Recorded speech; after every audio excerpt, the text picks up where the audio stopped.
you study the Enneagram for a bit, and particularly Enneagram Type 9, you might have heard about this little thing that Type 9 people supposedly have this tendency to do called merging. And that's where the Type 9 person takes on the traits, the values, the likes and dislikes of the closest person or people in their lives. And instead of having their own clearly defined values and likes and dislikes, they merge with that other person or people. Now, I've heard this concept discussed a lot on the Enneagram Type 9 forums, and I generally don't relate to it that much. So, I'm thinking, either it has to do with me being an ISTP and the majority of the Enneagram Type 9s in these groups being INFPs or, NF types or feeling types in general. Or it could be the Enneagram instinctual variance. If you're familiar with the instinctual variance, not to be confused with other types of variants like the COVID variants or Loki variants. Instinctual variance, there's 3 instinctual variants for each Enneagram type: self-preservation, sexual or one-to-one, and social.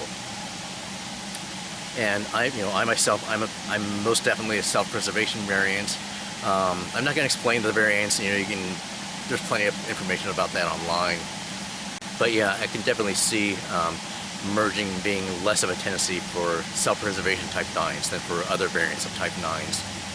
Now, the only time in my life that I can look back and say, yeah, I probably did have a tendency to merge was in my 20s, years before I even heard of the Enneagram, when I basically only went out and did stuff when other people invited me.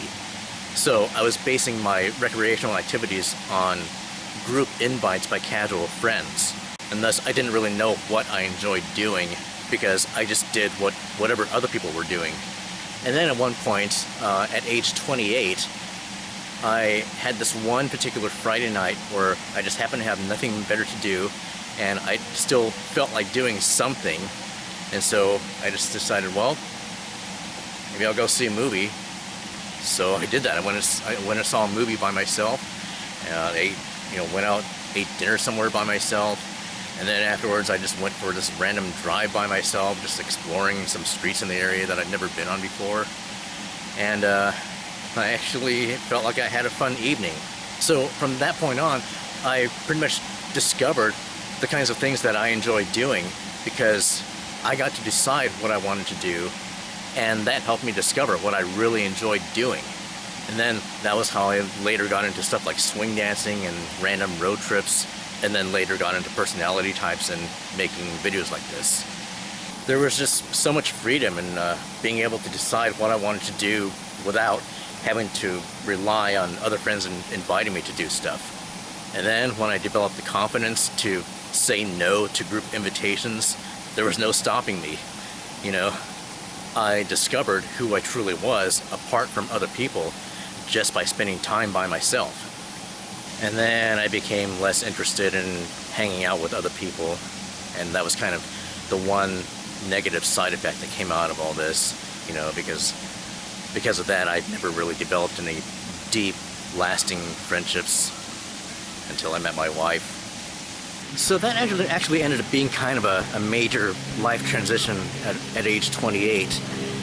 And I remember I mentioned this one time, a long time ago, and somebody mentioned something called a Saturn return. It's like an astrological concept, and I don't really follow astrological concepts, so I didn't really know what they were talking about, and I didn't care enough to ask.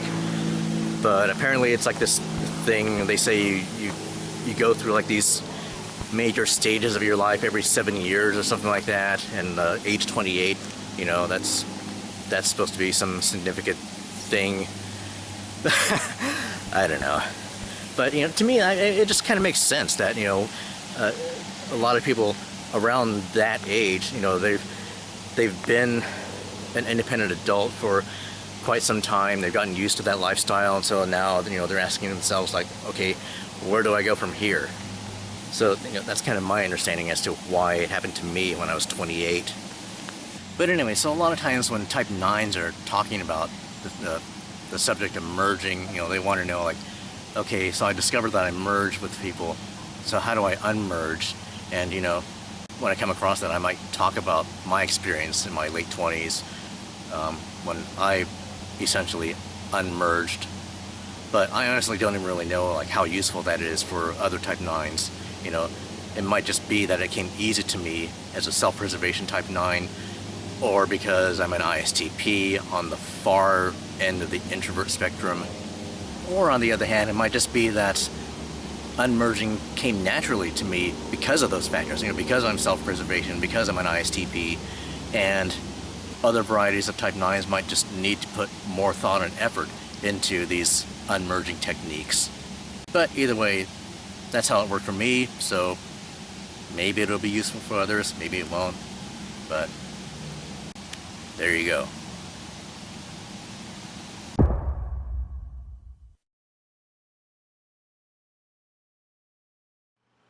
Hey, if you're still interested in looking elsewhere for advice on how to avoid merging as a type 9, I just stumbled across this video by Ellie Coker, who's like a counselor slash Enneagram coach, who coincidentally just posted this video just a few weeks ago about Enneagram Type 9s and merging, and gives some actual tips on how to avoid merging. So you can go check that out.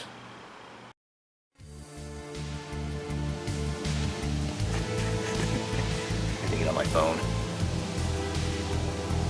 Or on the other hand, it might just be, or blah. And there's a plane flying overhead. Or on the other hand,